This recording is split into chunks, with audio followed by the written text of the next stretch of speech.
Whether the team is giving us the highest of highs or the bluest of blues, we'll cover it all here on Commanders Nightly News. I, of course, am your host, Louie T. Thank you for joining me. Let's get to tonight's lead story. So, with the Commanders finishing up the first month of the season 2-2, staring a very daunting schedule the rest of the way in the face, the season feels like it's at the proverbial fork in the road. The season could go, one of two ways. And while it's early, and I don't think there's a reason to panic, you don't want the season to get to a point where it starts to sputter and get out of control either. I think there's this sense for me, I can't speak for anyone else. There's this sense for me after the first month, because there was an expectation for me that the Commanders come out of this first stretch of games, first month, at no worse than 3-1. That's where my mind was. And despite all the injuries, despite all the setbacks, but despite all the inconsistencies with this team to start the season off, if you were able to go into Atlanta and win, it would have made me feel like, wow, we're a really good team, because to overcome all of the obstacles that were placed in front of us and still be at the mark that we thought we were going, or I thought we were going to be at, fully healthy. I was assuming that Austin Eckler and Dietrich Wise and Will Harris and Terry McLaurin and Noah Brown and Jaden Daniels would all be playing in week 4. I was under the expectation and auspice that those guys would be on the field in week 4. So to have all of those guys out, and most of them out since week 2, and not have them available and still be able to hit that 3-1 mark was remarkable in itself. However, to not hit it, to see the mistakes that were made, to see that this was a missed opportunity, and I went back and watched the game as I customarily do after a win or a loss. It's much more painful to do after a loss, especially one that you knew was there for the taking, which this game was. And I saw a lot of things that were disheartening, very frustrating, but also very fixable. It's not the end of the world, right? So I want to talk about a few things that I jotted down in my notes from the game. And a lot of the things that we saw watching it live, it exists now 2 days removed from the final result of that game. So it's still fresh in your mind. You remember it when it happened. You were pissed then. You're even more pissed now, as it's had a time to kind of resonate with you and marinate. But I think the biggest crime committed by this team in the week 4 loss versus the Atlanta Falcons was the second and long defense. It was brutal, and it hurt us big time. We could sit here and talk about the third downs. They were a problem too, but again, and this is the part that really frustrates me with the fan base right now, because you would think we have the worst defense in the NFL right now. Our defense is not great, but it's far from terrible. The pass defense has been bad. Yes, it has. It's a bottom 10 pass defense now after the performance on Sunday. The run defense has been good all season. The third down defense has been elite. Elite. Still with Sunday's, performance, giving up 50%, which is a high for the season, we're still top 7 in the NFL in third down defense. We were number 1. 6 of 12 isn't great. Not sitting here acting as if I'm excited about 6 of 12. But that we've seen this team be way worse We are long from the days when we were giving up 11 of 14 third downs to the Chargers in a week 2 contest, or I think it was week 1. Like just 3-4 years ago. Don't talk to me like this defense is that. This defense isn't anywhere near some of those Jack Del Rio defenses or the piece of shit defense we had last year that Jaden Daniels drug all the way to the goddamn NFC Championship. However, the second down defense yesterday, or Sunday, the second and long defense was just atrocious. You can't do this type of stuff. You can't do this. And they haven't been doing this, but they have been giving up chunk plays. And I don't know what's worse, the chunk plays or getting gouged in the run game. I don't know what's worse. I think I will choose the chunk plays because getting the football run down your throat repeatedly is pretty tough to stomach.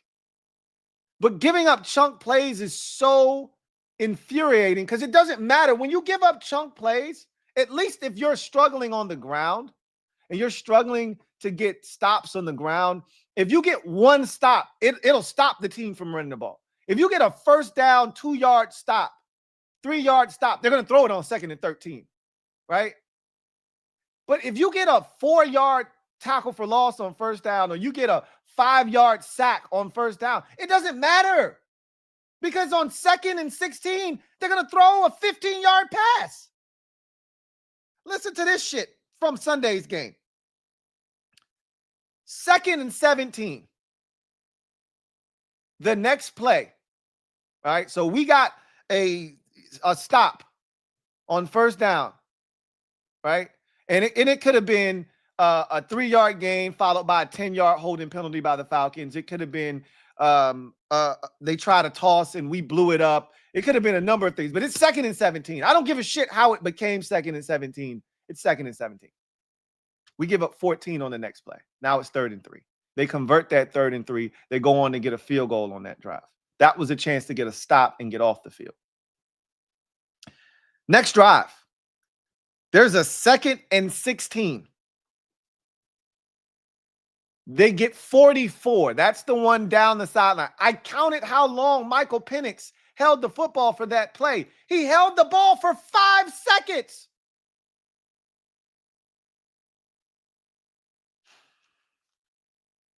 Gain of 44 on 2nd and 16. On that same possession, there was a 2nd and 13. Gain of 15. They would go on to score a touchdown to make it 10-0 on that drive. We wasted a Luke McCaffrey return. Like this guy did a return out to the Falcons' 41-yard line. Let me repeat myself. Luke McCaffrey had a return out to the Falcons' 41-yard line. And for the 3rd time in 4 weeks, we had an intentional grounding. What the hell is up with us and intentional grounding? Why can't we find a way to not have an intentional grounding? I can't remember if we had an intentional grounding against Green Bay or not, if Jaden had one. Feels like he probably did. That would mean we've had an intentional grounding in every single game this season. We all remember the week 1 intentional grounding versus the Giants, right? That stopped us from even getting a chance to attempt a field goal at the end of the first half. We were pissed about it. We remember the intentional grounding last week against the Raiders because that's the play where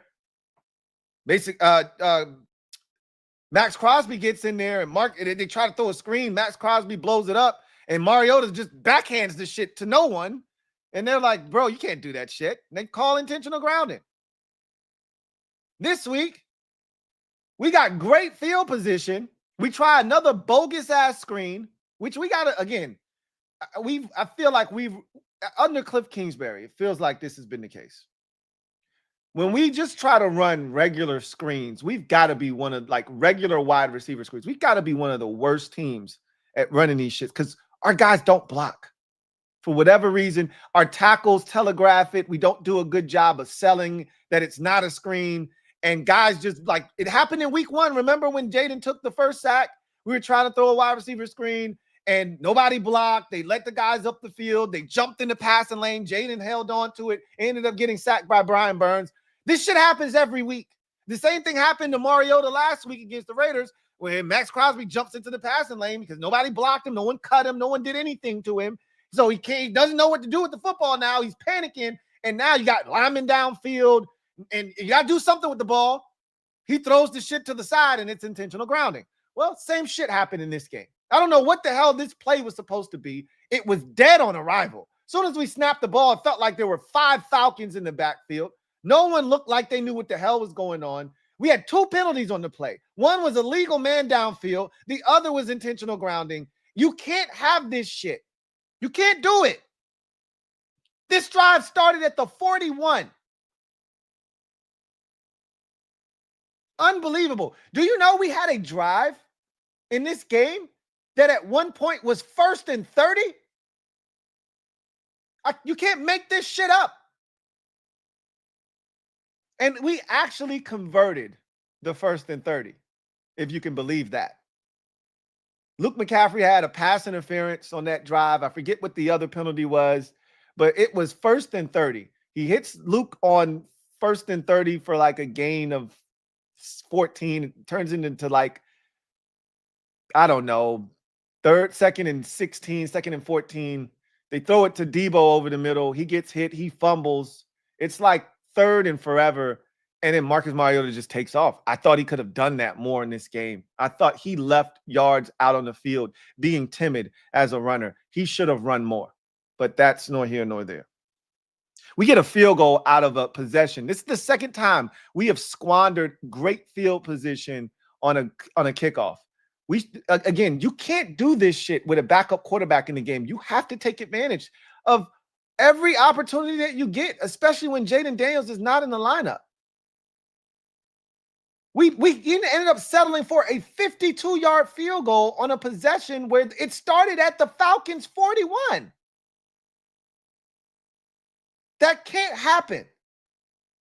The only thing worse is when we went to Green Bay, had the opening kickoff of the second half from Debo Samuel get into Packers territory and didn't gain a single yard and ended up missing like a 56-yard field goal or whatever it was. That's the only thing that's worse than what we did on Sunday with the Luke McCaffrey return into Falcons territory.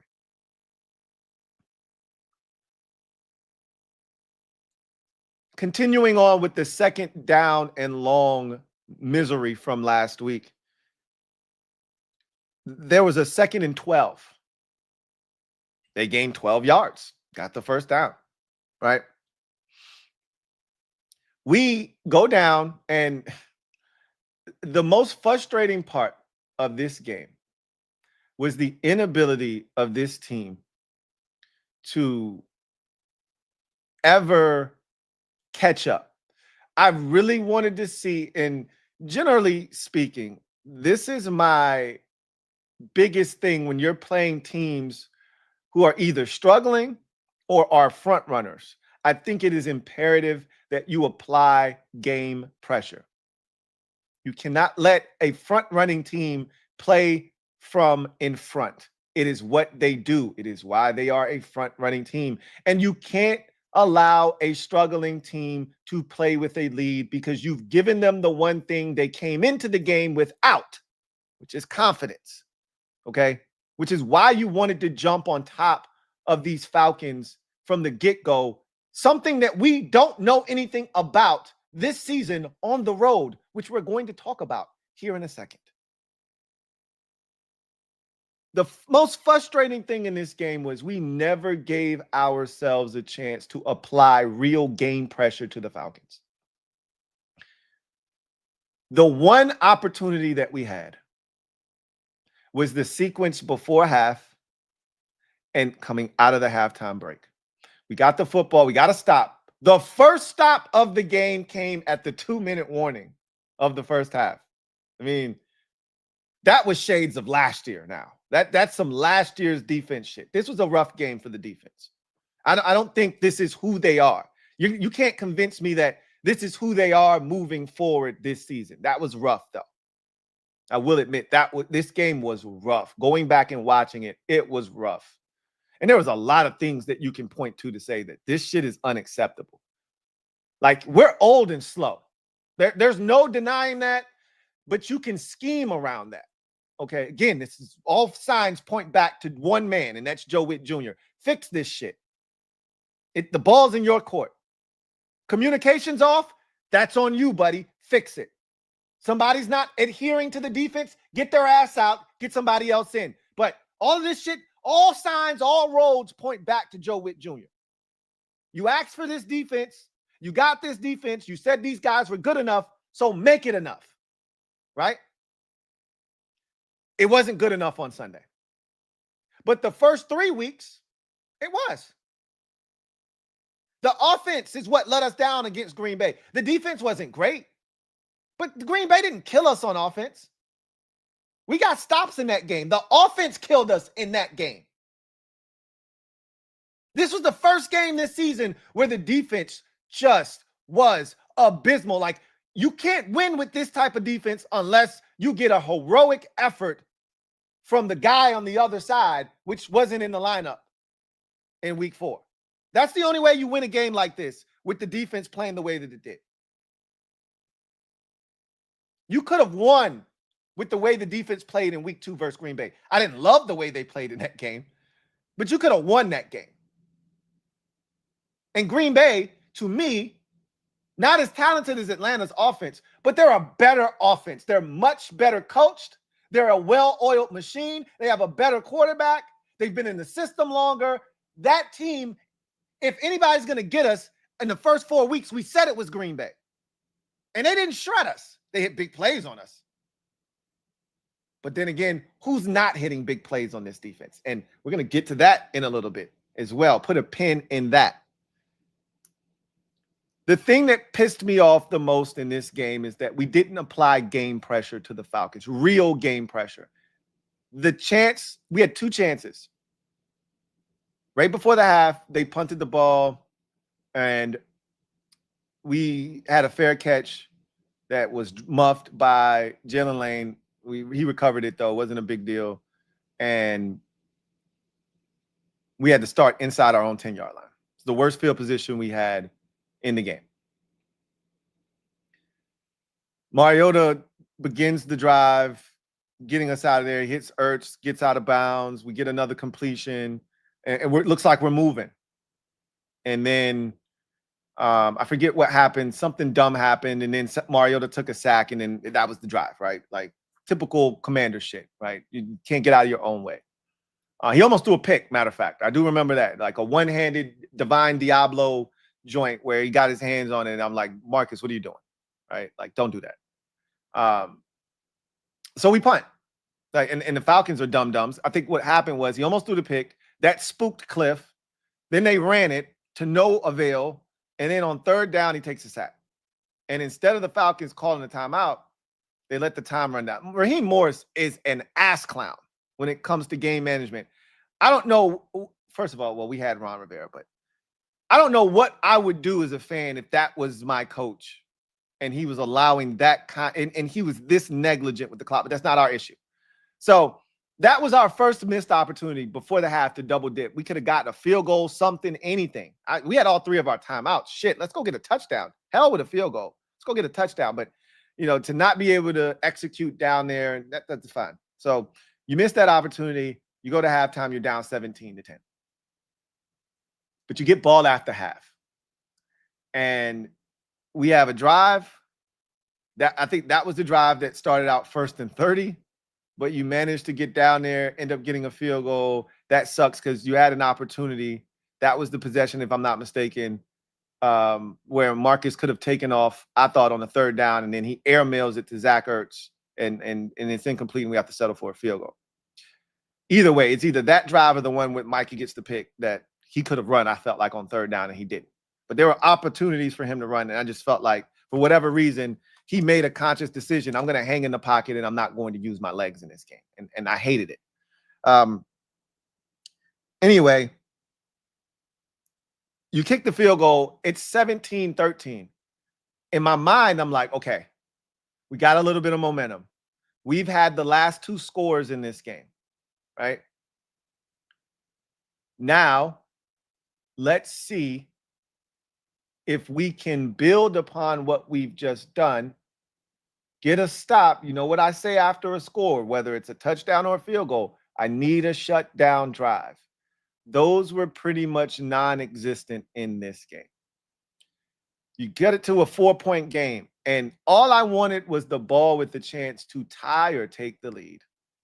We had 2 opportunities to possess the football with the chance to tie the football game. We never had the ball with the chance to take the lead in the second half. We had the ball once with a chance to take the lead, and that was the opening possession of the game. That was the only time we had the football with a chance to take the lead at 3-0. We squandered that opportunity. They scored a touchdown in the next possession, went up 10-0. We never, ever possessed the football with a chance to take the lead thereafter. They scored another touchdown after we scored a touchdown to answer theirs, to go back up 17-7. We scored a field goal to cut it to a 1-score lead. Got a stop for the first time at the 2-minute warning. Got the ball after halftime. Kicked a field goal. So you scored on two out of your last 3 possessions, but you've got the momentum. And before you could even take a breath to say, all right, defense, let's get something going, first play of the drive, Bobby Wagner, man-to-man coverage with Bijan Robinson out of the backfield, gets smoked up the sideline. Great job of Revo tracking him down and giving us a shot. The very next play, it's newly acquired Darnell Savage in coverage, gets duped by the play action fake, doesn't recover to the flats fast enough. Easy catch and run for Kyle Pitts into the end zone. Touchdown. 2 plays, 74 yards before you could even blink. Your little 17-13 deficit that you're trying to build momentum off of is now 24-13. Felt like we never really fully recovered from that. The next possession, we go down. Marcus throws the pick. We get it right back. Mikey gets it back. Our first turnover that we were able to force, which takes me to my next. We wasted the good surprise on you, right? We wasted the good Luke McCaffrey return on a field goal. We wasted the great interception by Mikey Sainristil on a field goal. He returns that field goal to the 25-yard line. We don't even get 1 first down.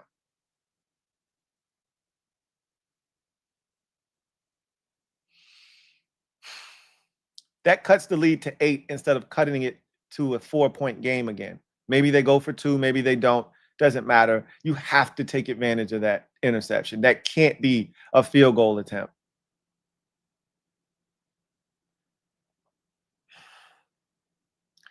Another thing that was very, to me, blatantly obvious, and I know that Bill has his issues still in pass protection. He got beat in pass protection on a particular play early in the second quarter when he first got in the game.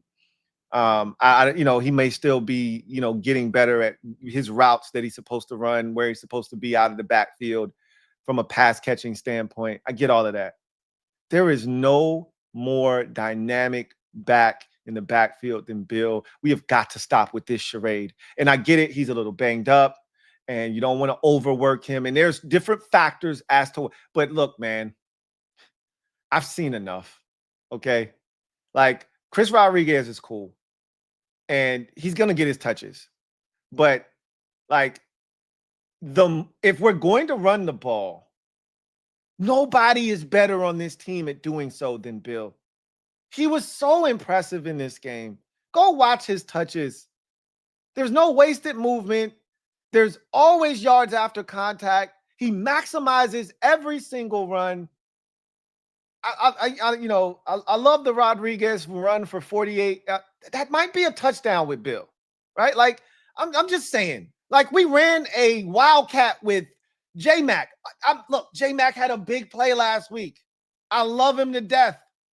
But if we're going to ride or die with the running game, can you at least put your best guy out there more?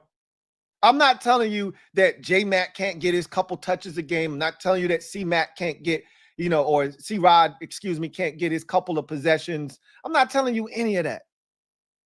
I'm just telling you Bill needs to touch it more. He had 7 carries, bro, in a wide receiver screen that if Jalen Lane blocks, let me say it again, if Jalen Lane blocks, might go the distance. Can we just get our guy more touches, please? Can we stop with this charade? We know who the best running back is. Can we treat him as such? I know he has a very violent and physical running style, and you don't want to overuse him. I get it. He still should be touching it more than any other back in our backfield. Period. You still want C-Rod to touch it? Cool. Let him get his 6 or 7 carries, but Bill should be leading the team in carries every week. No questions asked. He shouldn't be tied with anybody. Unless we get to an end-of-game situation where we're up and C-Rod is killing it or somebody else is killing it and you just want to ride the hot hand, fine. But while we're trying to come back in a game or build a lead or stay in a game, whatever we need to be giving the rock to our best tailback. It's not close. I don't even know why we're having this conversation.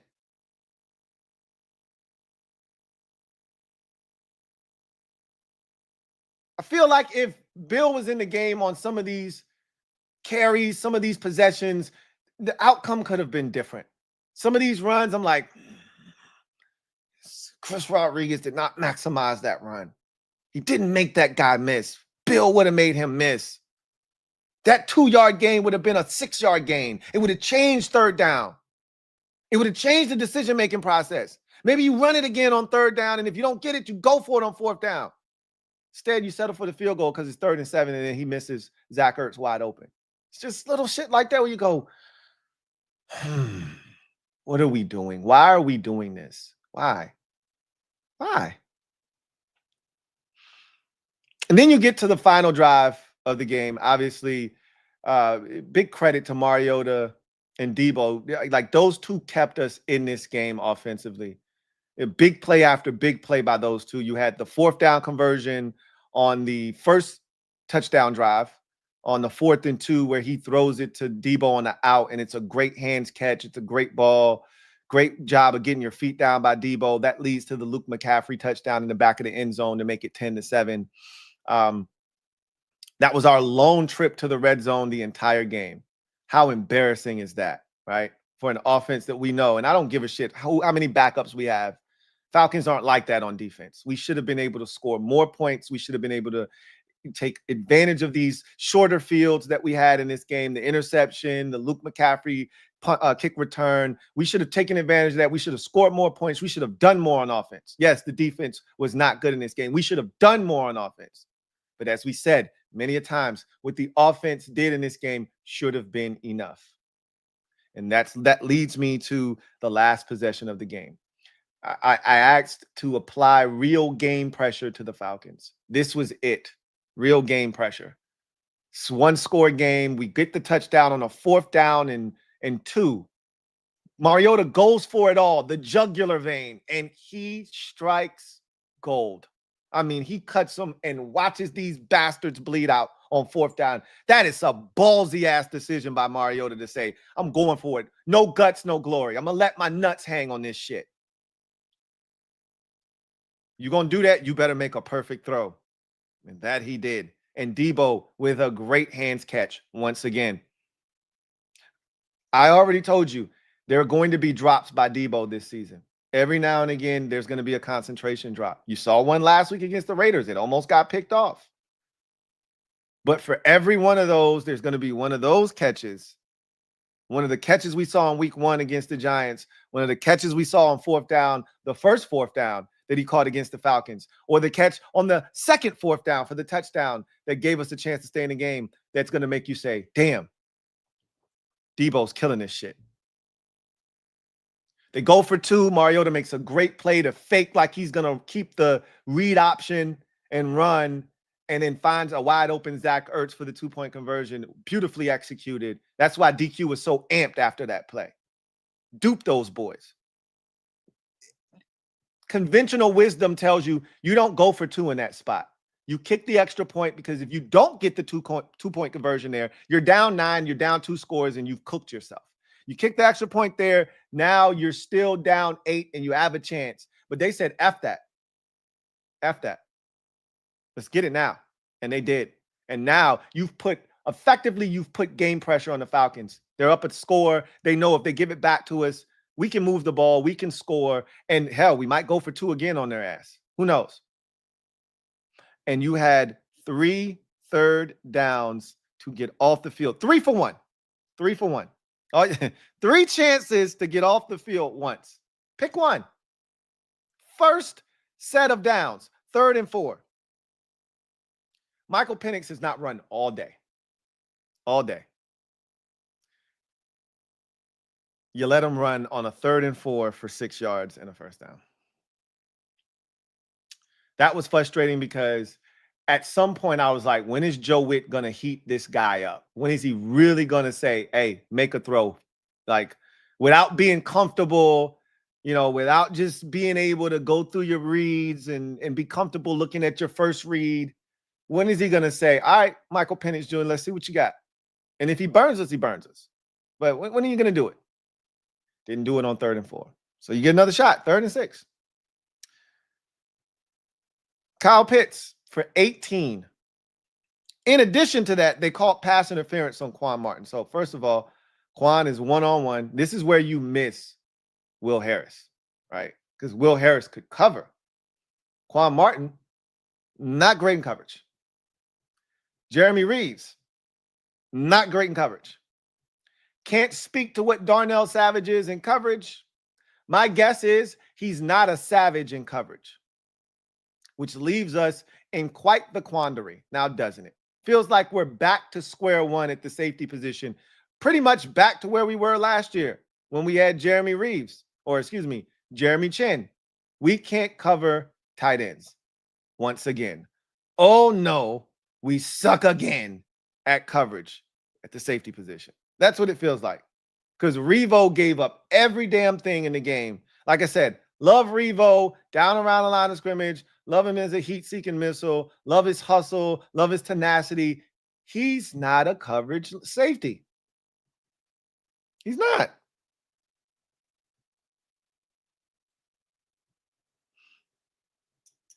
Quan picks up the PI, doesn't matter. Falls down, Pitts separates, catches the football, gain of 18. 3rd and 7. This was the one. You had to have it. Even if they don't get this, they probably are going to attempt a long field goal. I'll bet any amount of money the serial kicker, John Parker Romo, misses this kick. It would have been from about 55. I'll bet any amount of money he'll probably miss this sumbitch. Game pressure, right? Just make him kick it. Maybe they punt it. Raheem Morris is a clown. He might decide, you know what?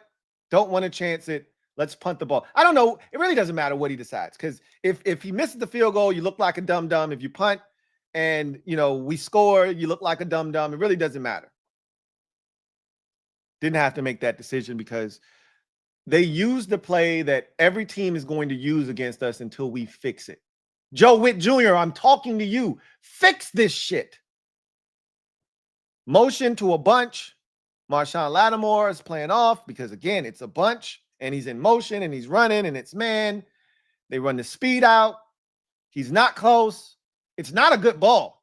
If he's anywhere near the vicinity, this could be made an incompletion, because Drake London has to reach down to his shoe tops to make this catch. If you're there to disrupt him at the catch point at all, this is probably incomplete. But because it's motion and you're running and you're trying to keep up and you're playing off because you don't want to get beat over the top, you give up an easy completion, first down. That pretty much was all she wrote. That allowed them to run the clock pretty much down, forced us to use all of our timeouts. Doesn't matter that they had to settle for a field goal at that point, because now they're up 10 and the game is essentially done. Now you're relying on us to have to, Mamba time, as DQ told us. Now it's Mamba time, where you got to race down there, kick a field goal, and now you got to play for the onside kick because we don't have any timeouts. It was a tough one to stomach because it was there for the taking. Despite all the injuries, and my God, we have a laundry list of them. Despite all of the mistakes, and we had a plethora of them. Mariota rolls out to his right, hits Jalen Lane for about a gain of 40, only to have it negated because of a holding penalty on Ben Sinnott that he didn't have to do. Calling John Bates. God, I miss my demon, John Bates. We don't have these issues with 87 out there. All he had to do was get in the way. Marcus didn't need you to hold that guy. He'd already cleared him. He had already turned the corner. Just get in the way. One of those situations where you just run, you put your arms up, and you just create a barrier. Marcus could have done the rest. Nope, you felt like you had to hook him right in front of the official. We made so many mistakes in this game. I need someone to ask Joe Witt Jr., what the hell was that on 3rd and 2? I'm curious. I just want to know. I need him to tell me if someone has the balls, because he's going to be pissed this week like he was after the loss against Green Bay. I don't give a shit about him being pissed off. He should be pissed off. That's not going to stop me from asking the pertinent questions. He's got to tell me somebody made a mistake. There is absolutely no way that from a bunch set on 3rd and 2, the coverage is for everyone to be 12 yards off. I went back and watched the TV copy, and Iron Eagle says, an easy conversion, and Bijan Robinson turns up the field, gain of 11. Where was the defense? We all want to know where the defense was, Iron. We'd love to know. What the hell was that about? I just need answers. Make me feel better about the shit that I watched on Sunday. Tell me that there were mistakes made. I can tell you on the first possession of the game. We're going to get into the film, Mob. If you're a member of the Mob, we're going to get into the film. Because I could tell who made the mistake on this one. First possession of the game. And I'm telling you, Mob, and this is the last thing I'll say because we'll talk about this during the film breakdown. We're going to do it tomorrow. Trey Amos gave up the first completion to Kyle Pitts on the first possession. It was like a 3rd and 7. And he runs a corner route, and he's wide ass open. And he probably gets like a gain of 18 or whatever. They were in like a cover 3 type of defense. And Trey Amos just didn't get any depth. He's supposed to sag underneath that route. And he kind of stayed in the flats. But Jeremy Reeves' responsibility is the flats. He didn't need Trey Amos to stay there with that. You want them to throw that route into the flats. You don't want them throwing a corner route behind you. So Amos should have been playing top down, right? Take that shit away and make him go to the read in the flats. We rally up, we tackle, and we see if we tackle him short of the sticks, right? Revo was heading out there. He didn't need him out there. He stayed there too long. You can stay there and kind of bait the quarterback, but you got to be key in his eyes. And if he's going to that tight end, you should be able to fall underneath that, take that shit away, pick it off.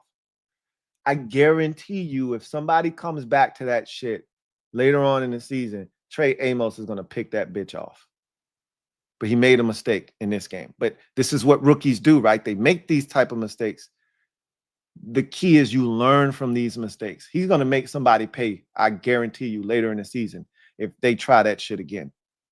But it's those types of mistakes that hurt us in this game. And I think you're seeing that from a communication standpoint. I'm telling you, somebody had to make a mistake on that 3rd and 2. There is no way. I mean, Bobby Wagner is literally 12 yards off staring at Bijan Robinson, like watching him. Like a hawk, but not doing anything. There's somebody messed up. Somebody effed up. But I digress. I said all of that to say this. We are at a crossroads in our season. At no point last year, at no point, other than when we were actually 0-1 after week 1, Again, no expectations last year, however. So 0-1, it sucked. We were all excited about week 1 last year, and then it was a dud. But after that, at no point were we ever threatened with being sub 500 again on the rest of the season. We never had a 500 record going into a game where you could lose and be sub 500 after week 1 last year. I got to keep reminding you of this. This ain't last year. We had the conversation before the season started that this team could actually be better this year and have a worse record despite being better. That may be our reality. This team is better. This team is better. Whether you want to admit it or not, this team is better than it was last year. Now, it's not healthier. The schedule isn't as favorable. We might not get as many breaks as we got last year. But the team is better. Doesn't mean you're going to have a better record. The goal is to make it to the postseason. My Super Bowl aspirations have not changed. My quest to win this division has not changed after a month. I've seen a lot of good things from this team. They got a lot of shit to clean up too. That's why you're 2-2 instead of 3-1 or 4-0. But we haven't seen the best of this team. We've seen some of the worst of this team and still haven't gotten our asses handed to us. Not that you're having a parade because you didn't get blown out in a loss that you didn't look good in, that you didn't play well in, but it speaks to the nature of this team. But the reason why this game in week 5 is sort of a fork in the road, this is a big game. To me, this is one of the biggest games, regular season-wise, in DQ's tenure to this point. Here's why I say that. Because up until this point, we haven't had a game, as I just mentioned, where you could fall below 500 since week 1 of last year. We went on a 3-game win streak after that game, and we never, ever approached. We were 7-2 last year. 7-2. He had a 3-game skid last year and still had 2 games clear of 500. We were never in this position. And every time we hit adversity in a season, whether it was last year or it was this year, there was always a safety net game waiting for us on the other side. You lose in week 1. What do we come home to? The New York Football Giants last year. You needed that game. You needed Malik Neighbors to drop that pass, or else your season could have gone in a totally different direction. You needed the Giants to not know or not care that their kicker could be injured and not have his services. You needed the Giants in week 2 last year, and they were there. Your safety net was there to catch you when you were free falling, and it saved us.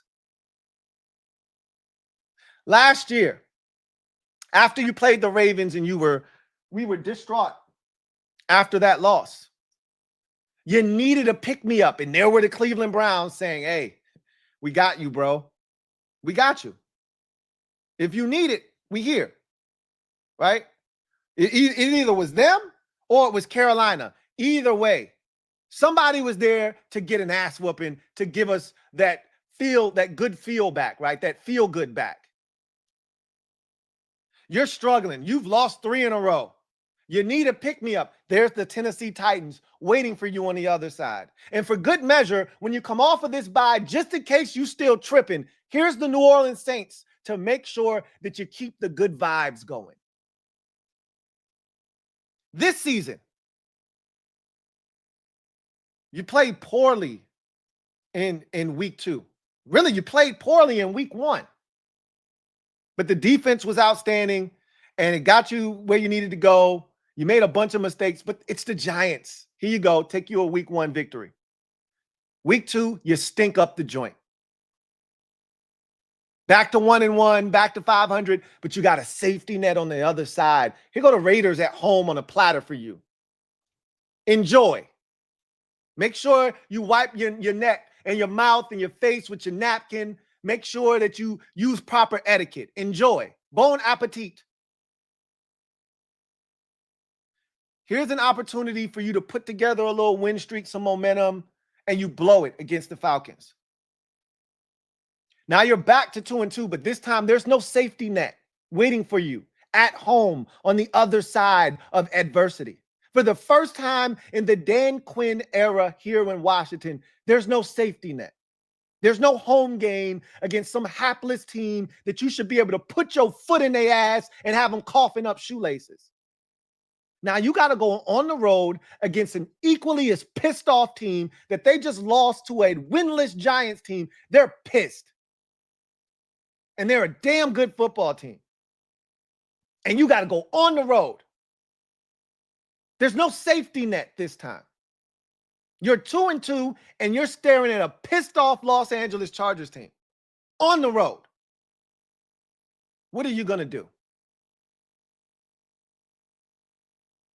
I'm anxious to see what this team does. This is a defining moment in this season. You lose this game, and who knows what becomes of this season. Again, you could lose this game, go back and win against the Bears the next week. The following week after that, beat the Cowboys, get back to over 500 at 4-3, and you could start playing good football. Or you could lose this game, go home, lose to the Bears, and all of a sudden, you're on a 3-game skid heading into the Cowboys game.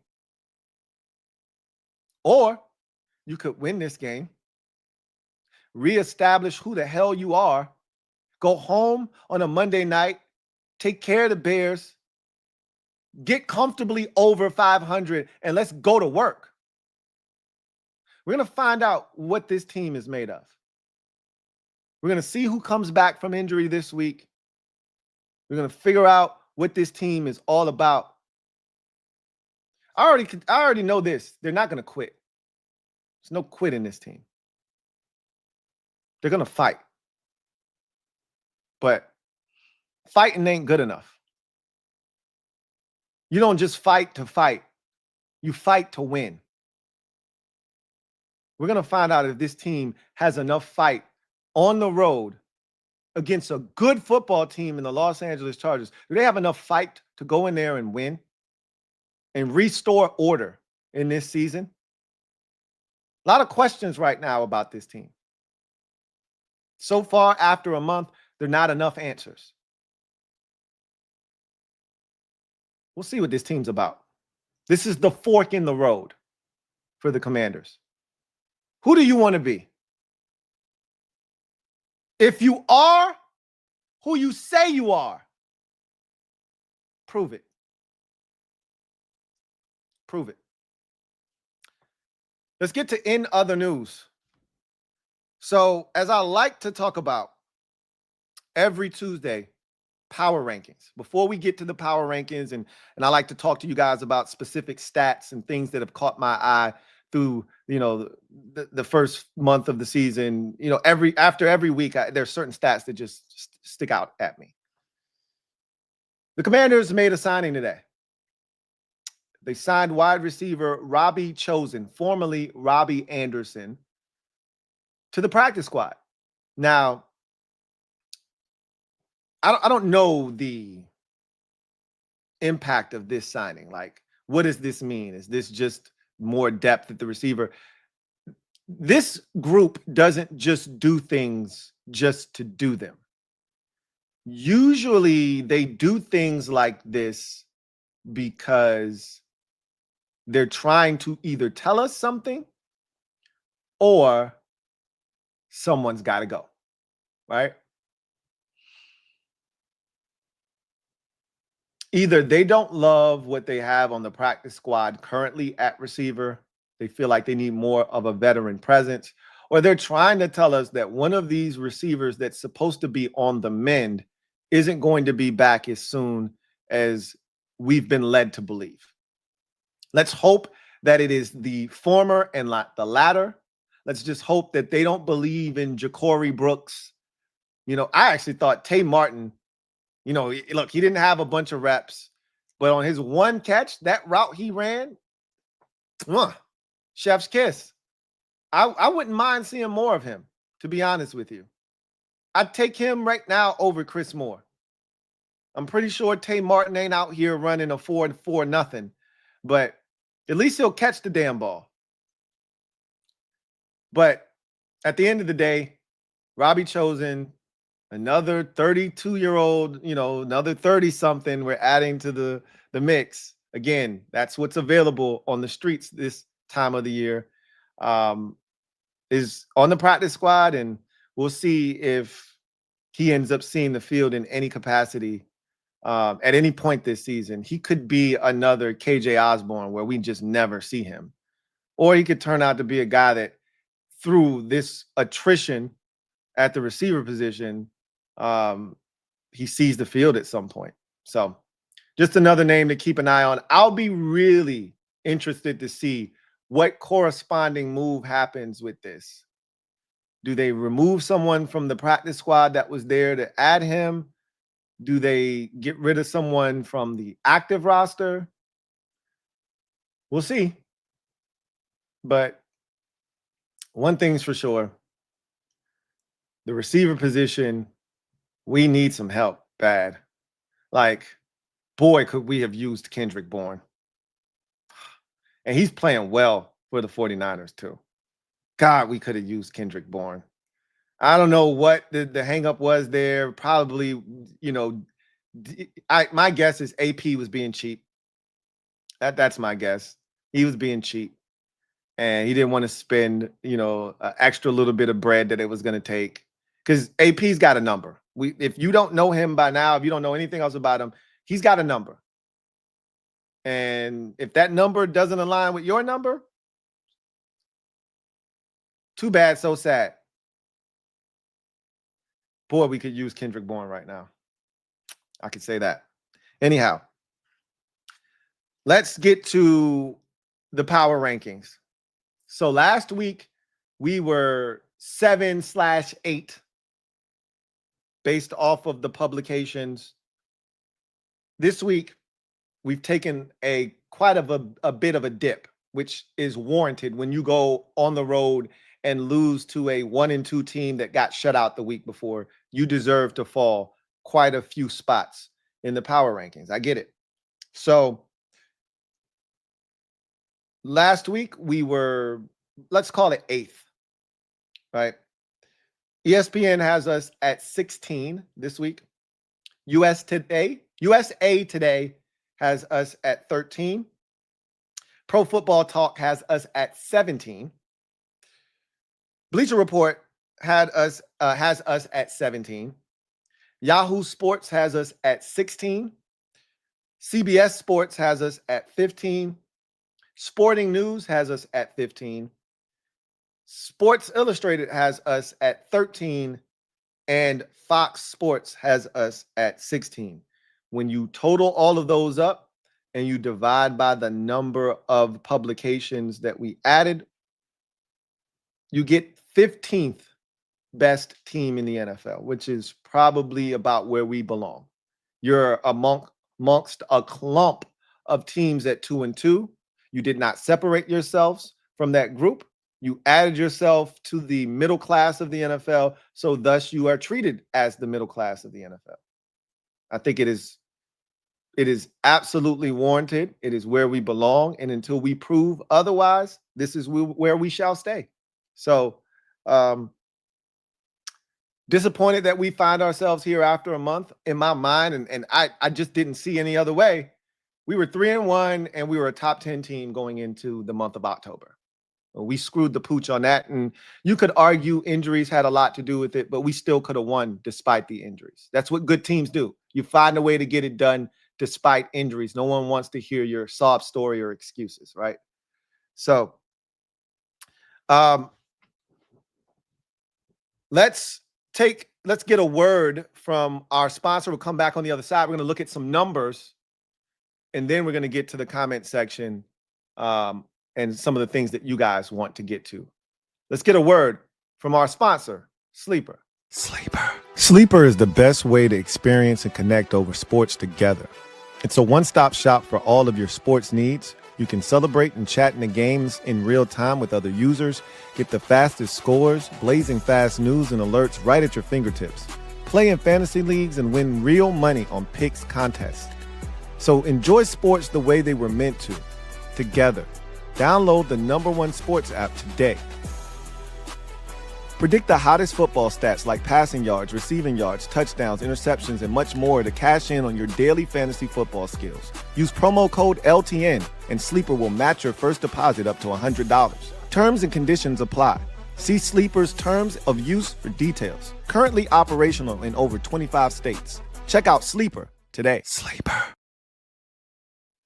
So, as we come back to in other news, we are now taking a look at some statistics, some numbers that pique my interest. So much talk about how bad this defense is, and we can't win with this. I've heard some of the most outlandish takes from this fan base over the last 48 to 72 hours. It's been incredible, honestly, how fast some of the fan base switches up. I get being a fan. I understand. I've been doing this for over a decade. There aren't too many things that can be said that make me go, oh my God, I can't believe that was said. I've heard it all, right?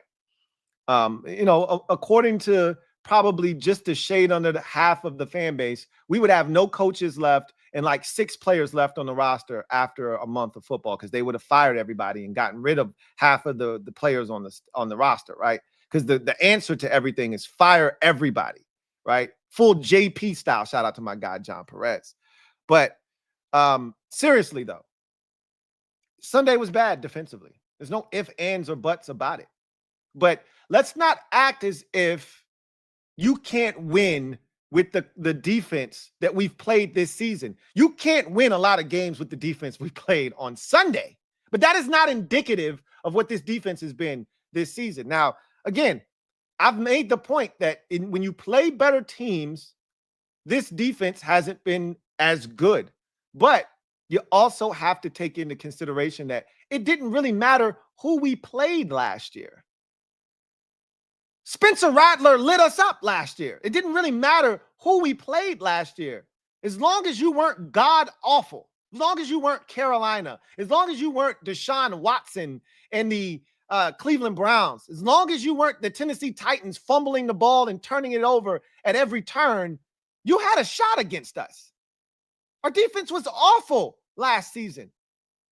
That is not what this defense is this year.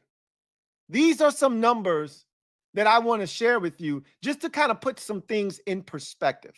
We know the run defense has been good this year. I don't need to keep hammering that point home. All right. This first set of statistics that you're looking at on the screen right now is completion percentage given up defensively this season. As you can see, the Philadelphia Eagles are the best in the NFL from a completion percentage standpoint, giving up less than 57% of completions this season. Not too far behind them. And when we talked about the best secondaries in football, I said we were a top 4 secondary. Do you remember the teams I put in front of us?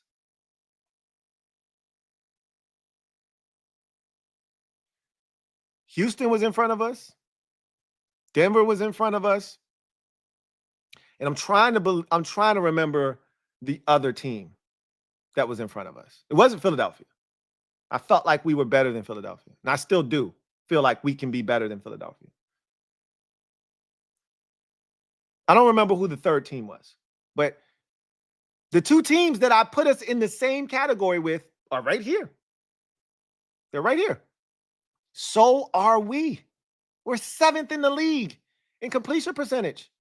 We're not getting gashed and gouged like we were last year when you could have whatever you wanted. And you look at what we did last game, 77% basically what we gave up. That tore our percentage to shreds. We probably were up there where Philadelphia and Houston were a week ago. Not after that performance. And the Eagles are only there because of what they did in the last game. 55%. Houston, 38%. That's how these teams got to where they are right now. That said, I show you this completion percentage just to inform you that the pass defense isn't terrible. Here's where the pass defense starts to take a nasty dive, right? This right here is yards per completion. As you can see, we are dead last. We are the worst in the league when it comes to giving up yards through the air, okay? Now, if you remember last year, we had a top 7 pass defense for the entire season, which was a farce. If you remember, we controlled the ball, we scored touchdowns, we went for it on 4th down. The defense was rarely on the field last year. So it made the pass defense look a lot better than what it truly was. So far this year, the defense is on the field all the time. And they're not terrible like the defense was last year when it was barely on the field and it was still giving shit up. This defense is on the field all the time. Here's the problem. They're giving up chunk plays. We already knew that. John Keim told us this 3 weeks ago. Hey, we got a problem. Too many damn explosive plays. Here's the proof. You know who else is in this category, though? Detroit's in here. Philadelphia's in here. Again, this is not the company you want to keep. Pittsburgh's in here, right? It's not the company you want to keep, though. You don't want to be hanging around with the Dallases of the world. We saw their defense in the Jets in Carolina and these winless and one-win teams. You don't want to be in their company. But there's a 3-win Pittsburgh team. There's a 3-win Detroit team. There's an undefeated Philadelphia team in this mix. You know why those teams can hang around the bottom of the barrel when it comes to yards per completion? This is not where you want to be. But you know how you can offset that? By doing this. Well, excuse me. Not this. This is our 3rd down defense. Again, we are top 7 in the league. Top 6, actually. 1, 2, 3, 4, 5, 6, 7. So top 7. Tied for 6th. In 3rd down defense. We were just number 1 last week. When you give up 50% as we did last week, it's going to skew your numbers. But this is who we are, right? 33% on 3rd downs. You can win a lot of games doing that. You're going to win a lot more games than you're going to lose doing that. Got to be better than we were on Sunday. But the reason you can hang around in this group right here and still be really good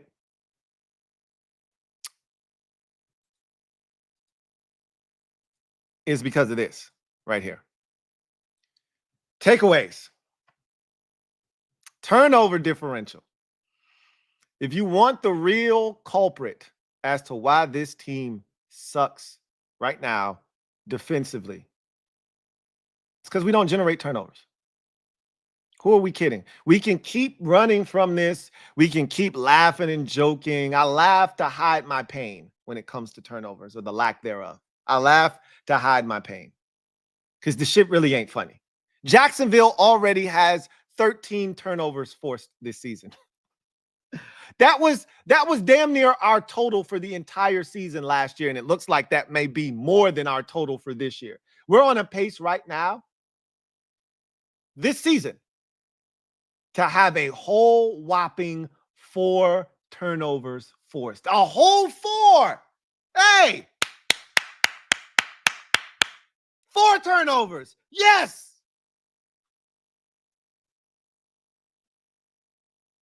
If we stay on the pace that we're currently on, we'll force 4 whole turnovers this year. This is why we aren't what we want to be on defense. Because you don't have to be great defensively. You don't have to stop teams on third down at the clip that we were stopping them. You only have to be that good on third downs if you can't get the football via a turnover. You got to be damn near perfect in the game. Nobody talks about the Marcus Mariota interception that was thrown. You know why? Because Mikey Sainristil got it right back 2-3 plays later.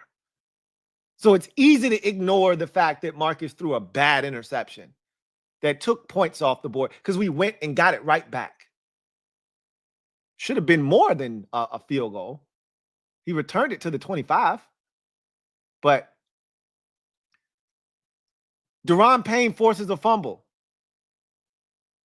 Payday Payne. Can we get a break? Can somebody dive on the football? No? Okay.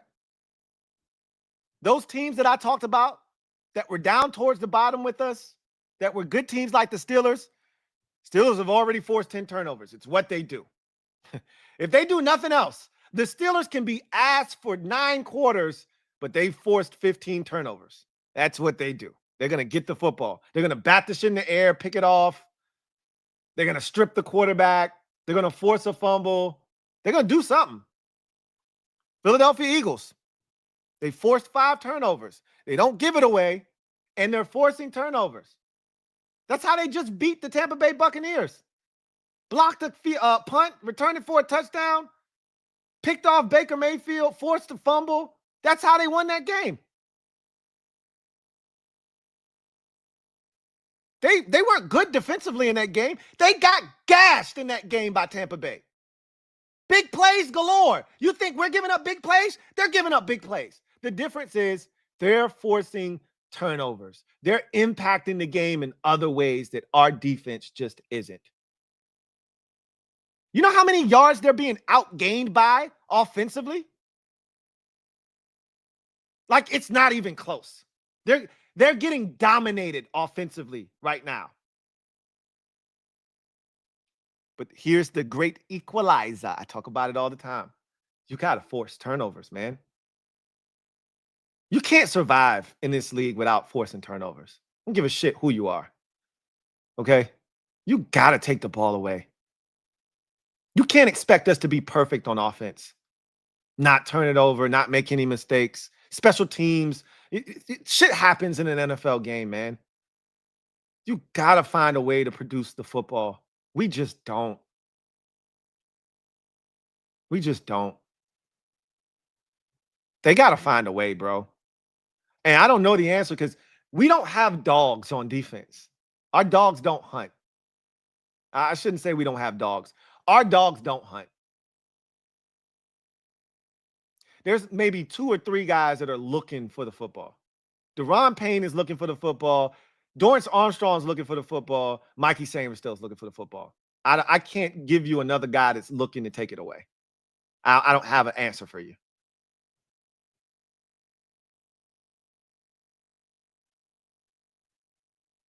Until you get this, like Buffalo, they forced 4 turnovers. They've only turned it over 1 time this season. Once. Like the good teams, they're not going to beat themselves. And they're going to force some turnovers. Last year, the thing that saved us was how efficient our offense was. Because we turned it over 16 times, but we only forced 17 turnovers last year. Keep in mind that what we did last year isn't sustainable this year from a 4th down perspective. We can still be effective on 3rd downs. We can still score the football and do some of the things we did last year, but you got to create more turnovers. That's what it's come down to. You got to create more turnovers. You can't create more turnovers. We're going to find ourselves in this spot having these conversations, despite this defense being better. And no one's going to convince me that the defense isn't better. Despite the defense being better, you don't create turnovers. We're going to be having these conversations. If the offense has a day off, if the offense doesn't have their 97, 98 mile an hour fastball, They're just a little bit off, just like the offense was this week against Atlanta. And you don't create turnovers. And maybe if Marcus doesn't throw the pick and Mikey still gets the pick, maybe we win the game. Who knows? But how realistic is it to expect everything to be perfect every week? You're never going to turn the ball over, and you're just scratching and clawing for just one takeaway every week. Just one, and you never get it. How many times has the ball been on the ground this year and we don't recover it? I'm waiting for the best words of a football fan when a fumble happens to the opposition. These are the sounds that I want to hear to my ears. It'll be like music to my ears. The Commanders say they have it, and they do. We haven't heard that shit one time this year. Not once.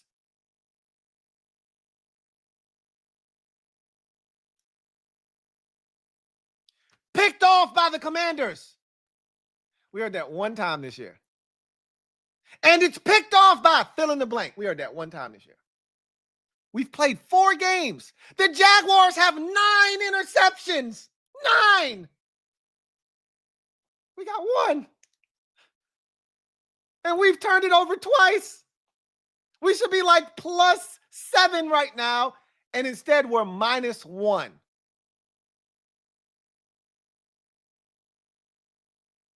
We got to start liking nice things. We can't keep living like this. This feels impossible to do, right? Anyway, I digress. Let's get to the comment section, see what you guys have to say, and then we'll get out of here. I've talked your head off long enough. BJ McDowell, thank you for the super chat. Greatly appreciate you. Thank you for being a member of the MOBB. My guy, BJ McDowell, writes, our D is what we thought it was, which is old. Facts. Until we are able to stop teams on 2nd and 3rd down consistently, we'll continue to piss away winnable games. Here's the thing. We've gotten to 2nd down and long. I just talked about that. We did not succeed on 2nd and long. That is a schematics issue. That is a schematics issue. Joe Witt Jr., fix it. 3rd downs, I'm not going to beat him up for 3rd downs right now. I'm just not. Not when you were at 28% going into week 4, and not when you're at 33% going into week 5. I'm just not going to beat him up for 3rd downs. But when we need a critical stop, you can't replicate the shit that we did last year. This game, and this is why I think so many people were so pissed off, it gave them flashbacks of last year, even though this defense isn't as bad as it was last year. Last year, when we needed a stop, to get it back to the offense, to give them a chance to win, or we needed a stop to force the offense to not have to go win us the game, they couldn't get it last year. They did it against the Giants in week 1. They got tested again in week 4, and they failed. They got to be better. Joe Witt has to be better. When we got to have a stop, I need you to make a call that gets us a stop. He had 3 opportunities to get 1 stop, and he couldn't do it last week. That's on him. Figure it out. We are old on defense. We're old and we're slow. I've already said that. Scheme around it. The best defensive coordinators, the best offensive coordinators make do with what they have. There's no replacing talent. I'm aware. But we're not deficient of talent on the defensive side of the football. We're not deficient of talent. So take the talent that you do have, take the athleticism that you do have, and utilize it properly, and you can get results. Mikey Sainristil is a playmaker. Use him as such. He should be, again, I can't stress this enough. He should be used like a Kenny Moore. He should be used like a Mike Hilton. We're just using him like he's this elite shutdown slot corner. He should be a playmaker. He should be doing some of everything. He should be blitzing, run blitzing after the quarterback. He should be doing a myriad of things. We're not asking him to do anything special. Figure out how to get the most out of your players. That's a Joe Witt Jr. issue. I'm challenging Joe Witt Jr. to figure this shit out. This is on him.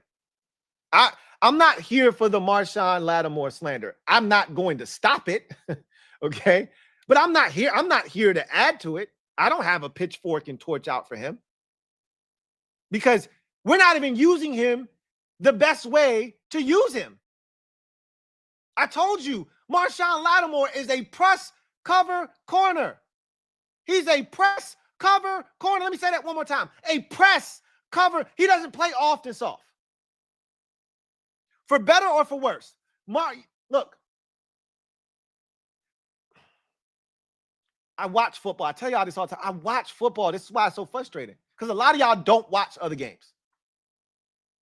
Sauce Gardner gets a bunch of pass interferences, holding penalties, illegal contact. Why? Because he's a press cover corner. When you get in the face of a dude and your style of play is to be handsy at the line of scrimmage, you're going to pick up penalties. It's just the cost of doing business. Marshawn Lattimore is the same type of player, but we are scared of him getting penalties, so we don't want him to get in guys' face, so we got him playing off and soft. So he's getting cooked because that's not who he is. It's like when we brought Josh Norman here to play man-to-man coverage, when Josh Norman is a zone cover 3, cover 4 demon. We brought him here to be a man cover corner, and he got his ass whooped, and we want to know why. You're not using him properly.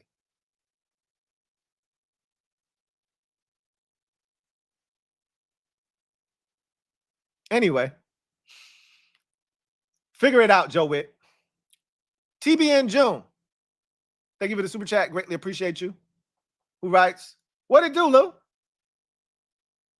Louie?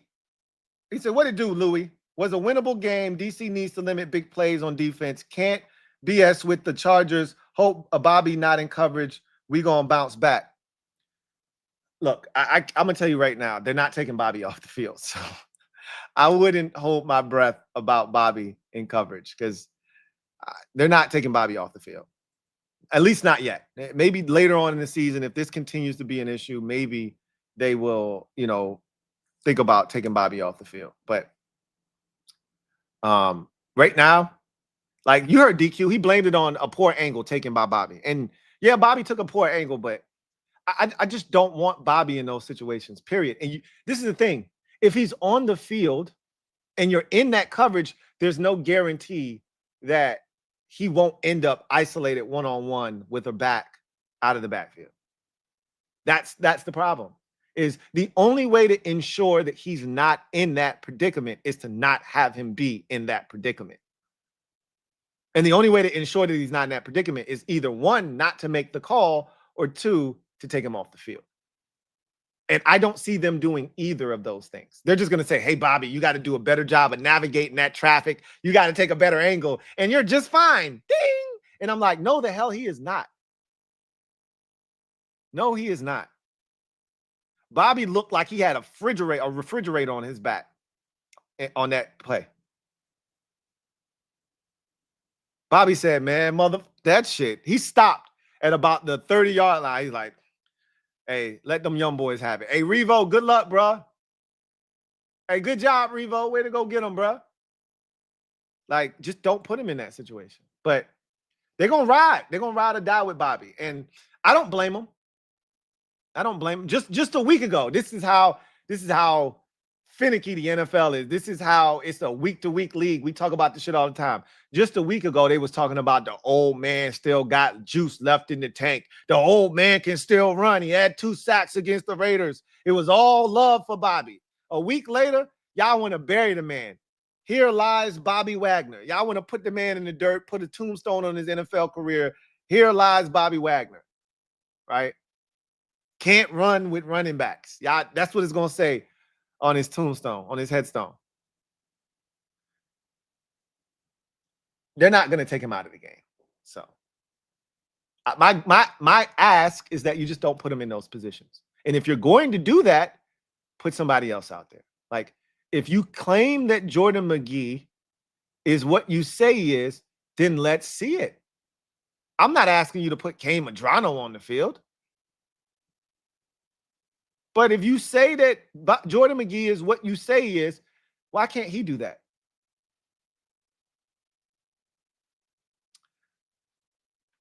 We definitely got to limit the big plays.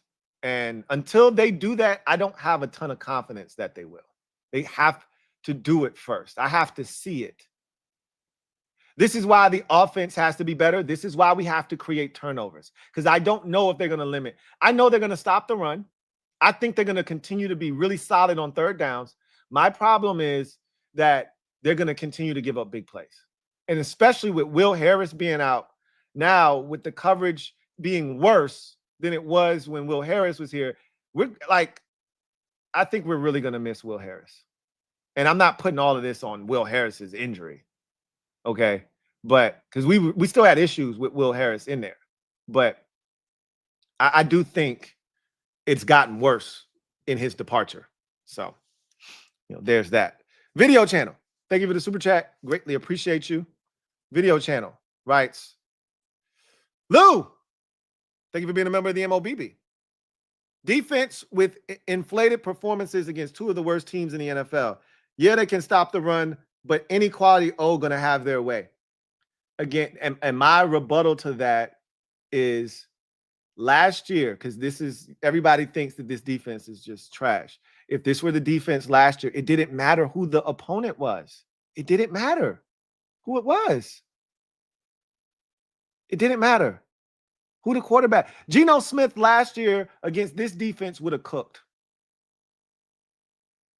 Geno Smith against last year's defense would have cooked. Period.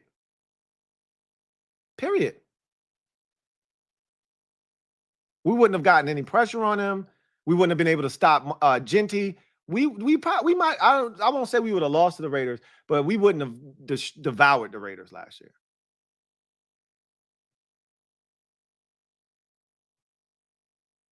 Like, understand what we did to the Giants, then see what they did against Dallas. The two are not the same. We didn't give up 500 yards of total offense to the Giants. We didn't give up 450 yards passing to Russell Wilson. We are not Dallas. Like, y'all got to stop treating our defense like it is. Dallas ain't nowhere near the top of third down conversion rate defensively. Like, I look, this defense is far from perfect. But what y'all got to stop doing is acting like this defense is the 2019 defense or the 2021 defense or the 2023 defense. Y'all got to stop doing that. This ain't the bombs away defense from 2023 where we was giving up 40 every week. But that's how y'all carrying it, though, video channel. We'll find out over the life of this season if this defense is as bad as you say it is. I'll bet that it's not. I'll bet that it's not.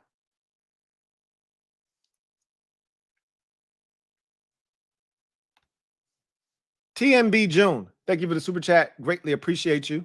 TMB June writes, use Bill, sick of running back by committee, need to work on his flaws, yes, but damn man and wit, use your personnel. You wanted DC and OC to get it together now. I agree as far as using Bill, and I agree. This is the personnel you wanted. You asked for this personnel. You claim that you got all the pieces you need to make this defense work. I think he still needs a better cover corner on the other side of Amos, but I'll look, you could do a hell of a lot worse than Marshawn Lattimore on the other side.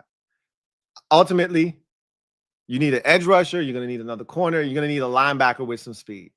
That you're not going to collect all these items all at once. We got to build this thing systematically. But this is what you got. Like, we can't have those conversations about next year and the offseason and what you're going. You got to do it now. Figure it out with what you got. Get this shit together now. I agree. CGM 87. Thank you for the super chat. Greatly appreciate you.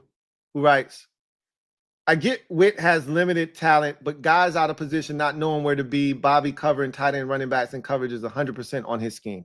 Facts.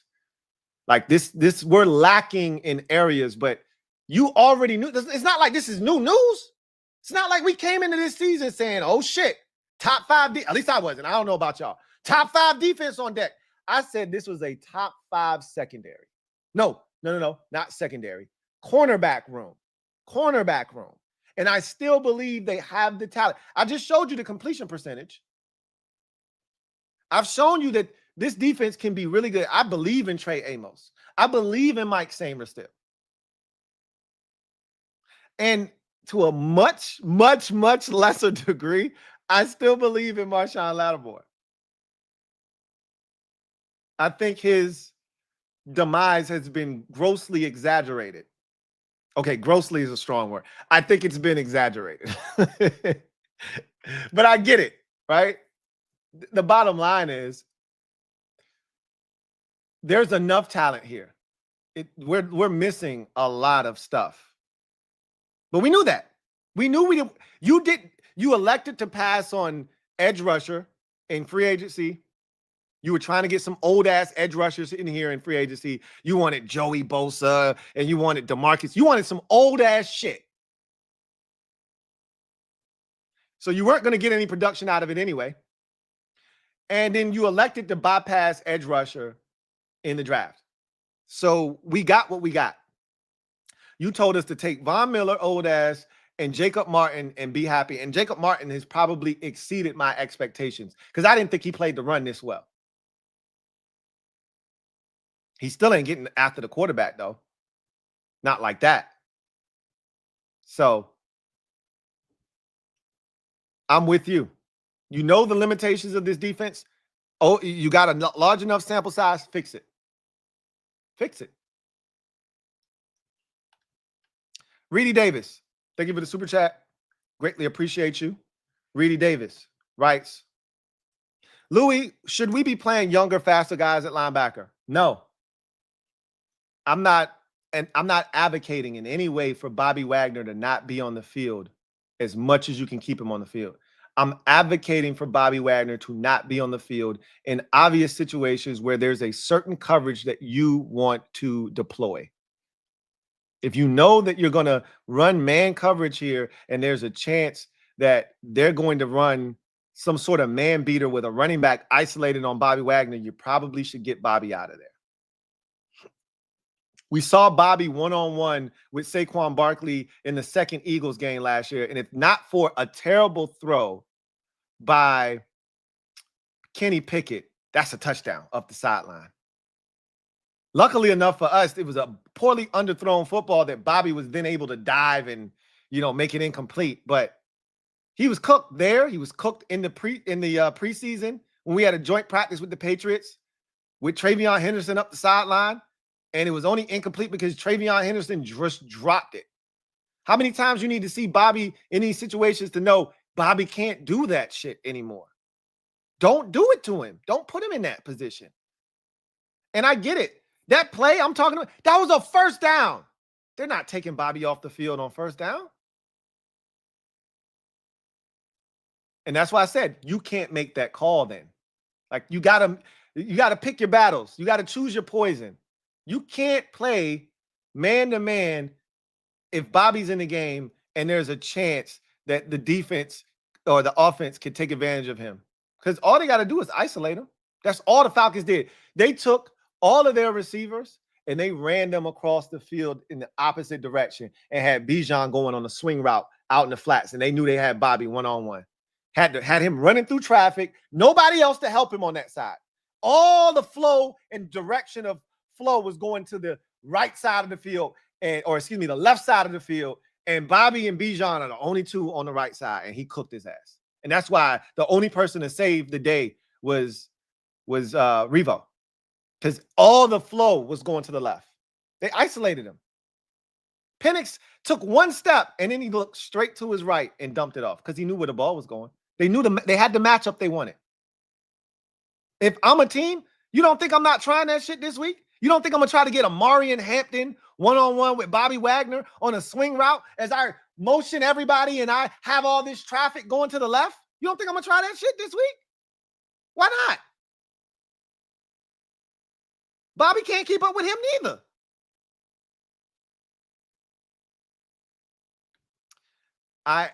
All I'm advocating is you got one or two options. In known situations where you want to run that kind of coverage, take Bobby off the field. Or don't make the call. That's your choices.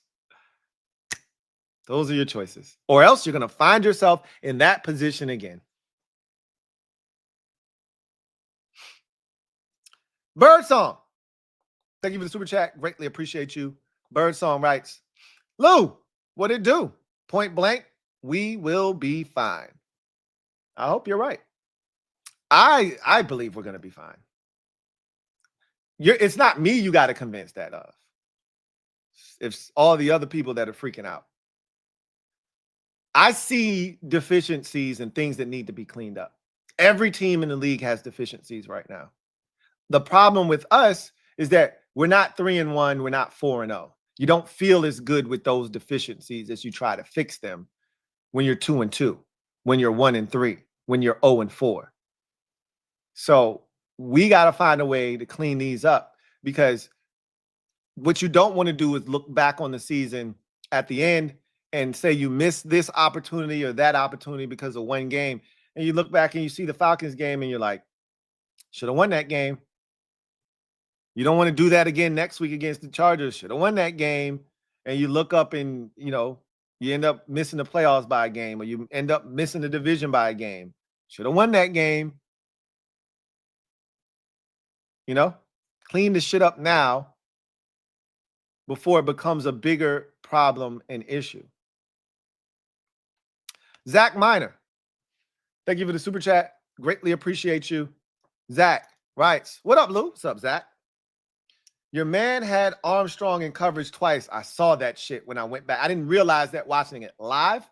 I went back and I'm like, bro, our best pass rusher, and I get it. Like, you got to drop guys to disguise some things and confuse, but bro, we not getting to the quarterback at all. Find somebody else to do that shit. And Von Miller once, I believe they converted a first down on all three. I know one in particular that jumps out at me was Drake London on a hook. He just hooked up at about 3 yards short of the sticks, ran back to the inside, and Dorrance Armstrong was kind of like dropping over the middle of the field, and he tried to converge on the tackle, and Drake dove for the first down. And I was like, what is he doing in coverage? I saw a lot of questionable shit from Joe Witt Jr. Like, you're being too cute now. Keep running these twists and stunts in these games up front. You let the guys that's supposed to be in coverage be in coverage. Stop trying to be cute and these guys are doing this and this guy's dropping out. Like, unless you overloading the side and you creating a faux blitz that's creating a free runner because they slid the line thinking that, oh my God, we gotta protect on this side, and now you got somebody and you dropping out. Okay, I get that. But that ain't the shit that we doing. Seem like when we blitz, it's just double A gap. Like, it ain't no creative shit. So, yeah, no, I'm with you, Zach. Like, I saw some flaws. And this is why I go back to Joe Witt, fix the shit. What I realized too is with old school guys, these old school, like, I think you got to get, like, defensive coordinator wise, what I'm leaning towards is I think you got to get a younger defensive coordinator. When you get old school defensive coordinators, they stuck in their ways, right? Jack Del Rio was stuck in his, he want to send moon blitzes, dudes from 50 yards away, like it's 1987, right? That ain't going to never make it to the quarterback. He was convinced the moon blitz is going to work. They stubborn. They're stuck in their ways. I'm watching Aaron Glenn in that Jets defense, and they play the most man coverage of any team in the league because he's a former defensive back. He's old school. He think you're supposed to get in a guy's face and challenge him, and that shit don't work in the NFL. Teams beat man coverage. Quarterbacks beat man coverage. The best defenses in football are the ones that can play zone coverage and rush 4. And Joe Witt wants to go against the grain. He wants to play man coverage and rush 4 and do crazy shit like drop out defensive ends. And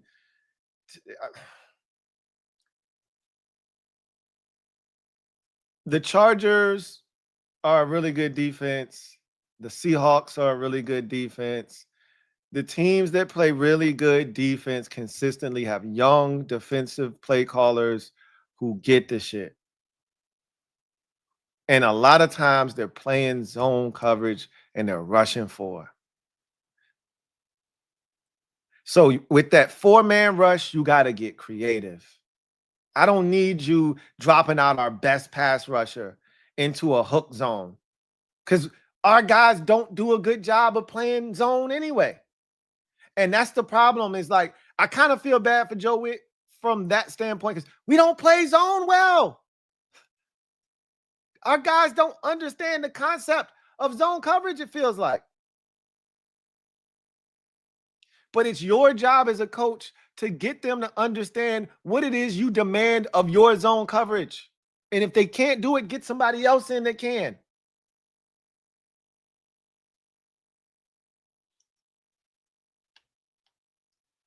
Anyway, I digress. That's going to do it for me, your man Louie T, here on this installment of Commanders Nightly News. I look forward to chopping it up with you guys next time. As a matter of fact, Commanders Kings later on tonight, 8:45 p.m. on the Commanders Kings channel. Should be a lot of fun. I'll be interested to hear what the fellas have to say, how they're feeling right now. But in any event, that's going to do it for me, your man Louie T. I look forward to chopping it up with you guys next time. Until then, you guys have a good one. Take care. RELAX. Relax. Peace. Here comes the diesel.